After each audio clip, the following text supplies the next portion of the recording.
I'm Jamie and I'm a recruitment trainer.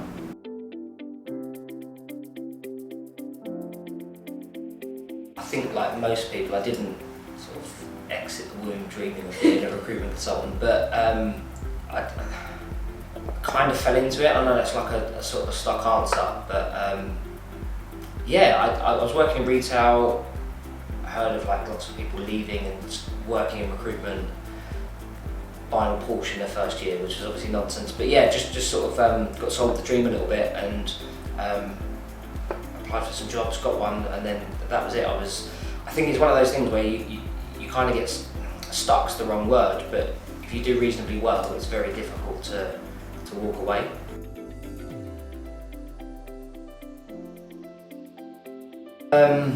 Later on, when I had a sort of a more senior role, I suppose, the bit that I really loved was working with, like, we used to take in that business, we used to take a lot of apprentices and working with those guys and creating training programs with them. I've always been fascinated by people and what makes people tick, what makes them say yes, what makes them say no, what's that difference that makes a difference. And I just found like having your own business and having a load of trainees, I don't know, I suppose it enabled me to just play about with that a bit more.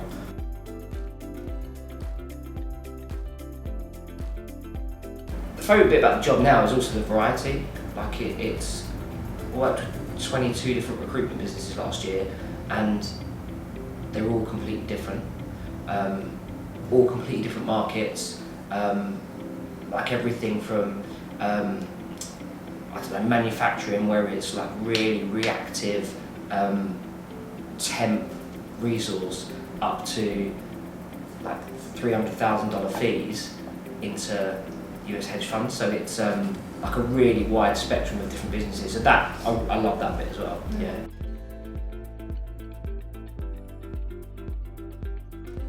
Different businesses hire different types of people, and like the type of consultant, I suppose, that would do well delivering into those C-suite level US hedge funds is maybe a different type of personality than the person that's doing the can you send us 3 pickers for the factory tomorrow. So yeah, I think that's an important part. Although that being said, there's like the key bits of recruitment. I don't think it matters whether you're recruiting for dinner ladies or like C-suite level candidates. The whole thing of like communicating really clearly and influencing people, I think those things remain regardless of the level.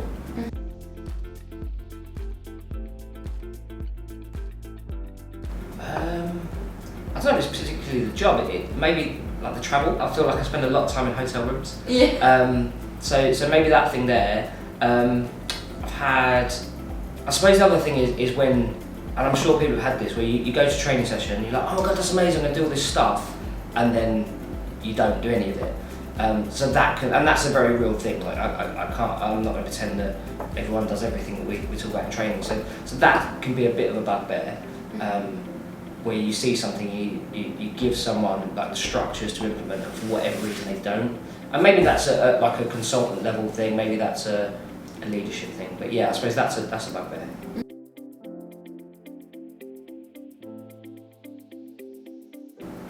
I've had a few embarrassing ones.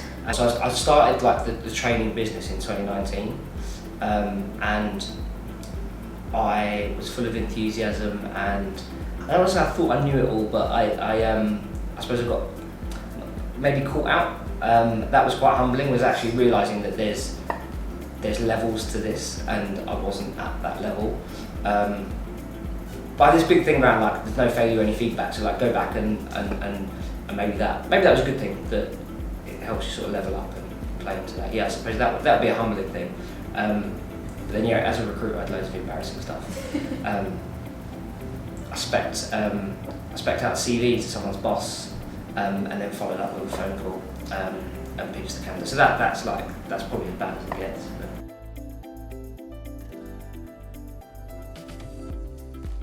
There's been some slightly rude things that I find hilarious.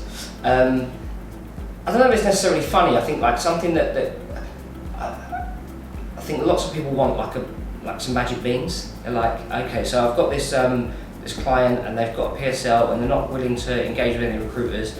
How do I navigate that and get like exclusivity on all their jobs? It's like that. That's not a thing. It doesn't quite work like that. So there's a lot of that kind of stuff.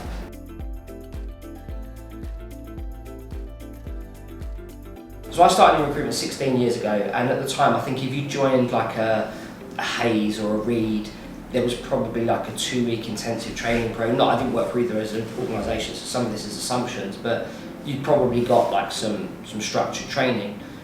Whereas I'm not sure like small to medium sized recruitment businesses had that, and like you said, it was right, go and sit with John because he's a top biller here and just copy what he does. But I think some of that's been like like businesses have had to change and they've had to create learning programs because that's what like the millennials, Gen Z or whatever gen we're on now, that's what they demand from a job. They want learning and development, and that's an important part of it. And ultimately, like I think it's proven like it improves performance if it's delivered correctly. So I think that's probably been the biggest change, that, and it's definitely a positive one.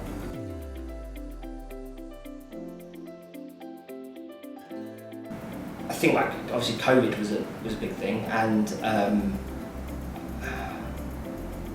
I suppose it's like the online thing is the most obvious. That I still deliver the vast majority of training in person, but that's had to adapt. Where there's some companies that they're pretty much fully remote, so delivering online, and that changes a lot. Like the dynamic's completely different online, and I think lots of us have kind of zoomed or teamed out a little bit. Like levels of engagement, they do drop when you move people onto an online setting. So those sessions have to be they have to be faster paced, they have to be shorter. So that's an adaptation, I suppose.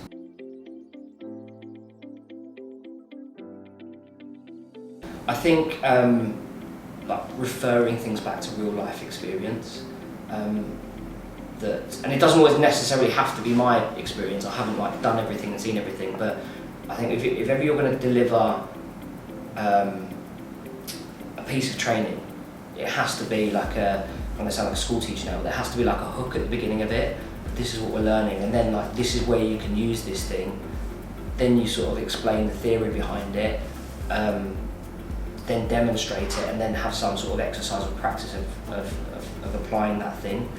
I think if you follow that structure and people can see actually I see where this fits into my world, you tend to get more buy-in rather than like I'm the trainer, I'm going to stand here and show you some slides and you're going to go away and do it all. Yeah.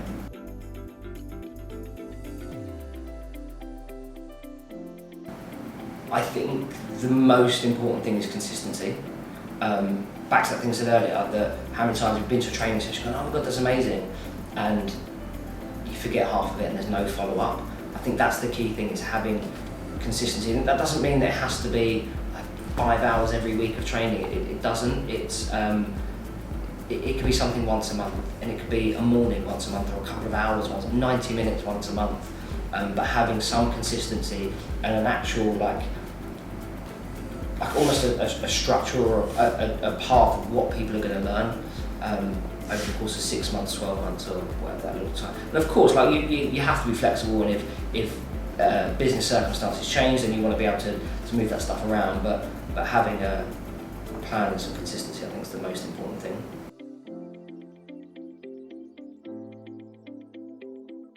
It was a lot harder than I thought it was going to be, is the truth. I kind of thought, you know what, I've been doing recruiting for a really long time, I know loads of people, my existing network will just produce all of these wonderful leads and business, and it didn't quite happen like that.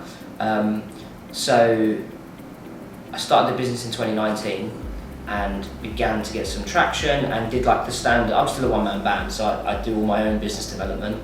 I still have to call people and pitch, essentially. So there was lots of that, and then COVID hit. loads of people were on furlough, and during that time, I think as much as it was bloody hard, I did a lot of free stuff then.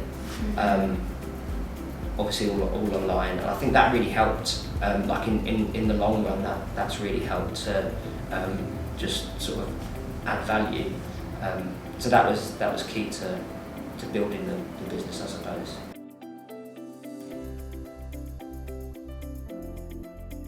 I think that similar structure still works, of having it of like, this is how this works, and it's sort of steeped in evidence, I suppose, of look, this is the thing, this is how. No, I suppose, is there a difference in learning styles? I'm not so sure, actually.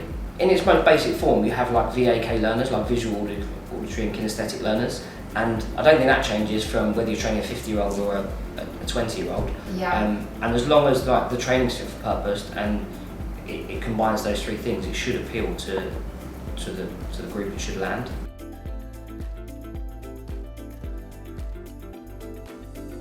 I actually think like lots of this will be dictated by market conditions. If the economy takes this dip that some people are talking about, I think that will change the landscape. And I think what you'll probably find is there'll be a couple of very different reactions to that. Some businesses will go, oh shit, it's like economic uncertainty, let's stop all our marketing spend and let's stop our L&D spend because we don't need that. And then there'll be other companies that have an approach where they go, right, okay, what we need to do, because there's economic uncertainty and the market is difficult, let's upskill our people. Those are the kind of two extremes, I think, of what the next 12 months might look like if there's, like I say, if that sort of recession, whatever you want to call it, comes to fruition.